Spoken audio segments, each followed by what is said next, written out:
One thing that most top producers have in common is that they have a coach. So if you don't have one, you're probably not doing as well as you could be doing. If you want a completely free, 1 full hour strategy session mapping out a business plan for you that comes complete with scripts and who does what best team practices, click the banner you see right here over on your right. You might have to scroll down a little bit. And after that, they'll help you implement your plan, or you can go for it yourself. Either way is totally cool. And by the way, this is a smart thing to do. Even if you've already got a coach, go ahead and check it out.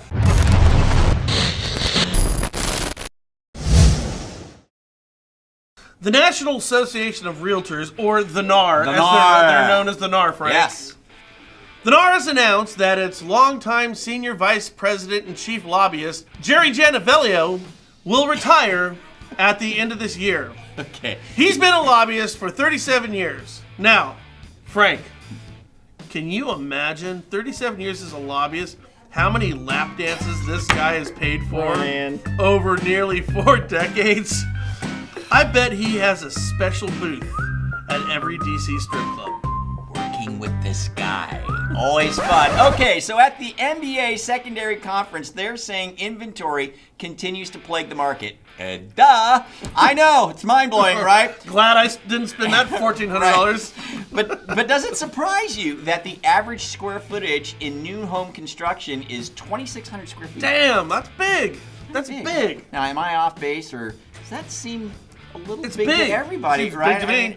I mean, where are the entry-level homes? We've been barking about this for so long. Totally. The post-recession increase in single-family home size is consistent with the historical patterns coming out of recessions, Frank. Wow. Okay, so we should have expected this.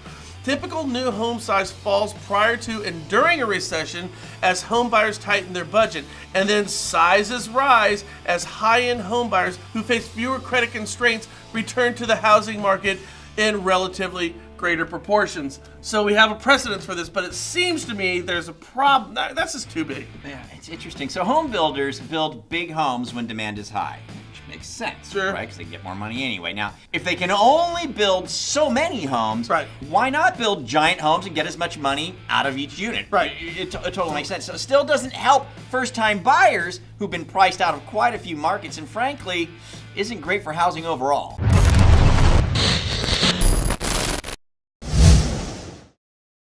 Good news, guys. Mortgage delinquencies were down for the first quarter as the impact from last September's hurricanes have faded. Good. According to the National Delinquency Survey released by the Mortgage Bankers Association. It's good news. Bad news, the next hurricane season begins in a week.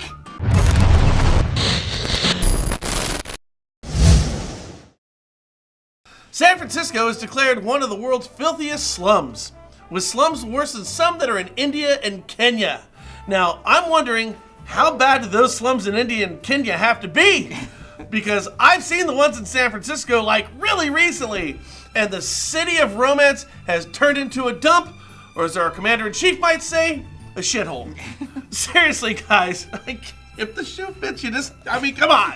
What makes this crazy is San Francisco may be the most expensive real estate in the world, and now the dirtiest, all the while being the most expensive? What a crazy dichotomy. Now, the city planners of San Francisco, well, they're doing something to protect the image of the city and the values of your homes. That's right. They've begun repainting the city with pea-proof paint. Pea-proof paint. That's right. Right. And you thought they wouldn't come up with something that extraordinarily stupid. I had faith. Really? Because they didn't have faith. Now, what happens is, when someone wants to go pee on a building, Okay. because that's the norm, Right. pee usually slides down the side of the building as depicted here. Sure. But on the pea-proof paint, when you pee on a building, it will now splash back on you. Gotcha. Okay, so 1, I don't think a little urine cologne is going to dissuade the 1 in 4 homeless who now live in the Golden State. And 2, even if it did, they still have to pee. And I doubt they're running for public bathrooms that don't exist. And 3, is this the type of thinking a city with too much money comes up with? It's like Michael Really? Jackson with too much money. I think I want to be an Asian female now. Right. Think of the tax base they have out there. San Francisco is 7 by 7 square miles. Nothing. That's it. Nothing. They've got every tech and software company headquartered in their sky Their rises. tax base has to be crazy. Phenomenal. Their streets should be paved in gold, and they come up with pea-proof paint, which I'm sure they spent millions on. Well, if you think about it, they will be paved in golden showers. Ah, that's a good one, Frank.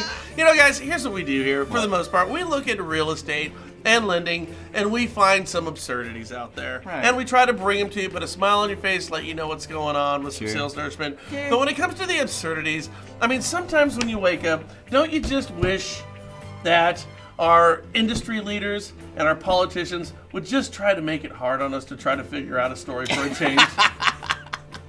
It's been easy for like 10 years. Yeah. It's been really, really easy. All right.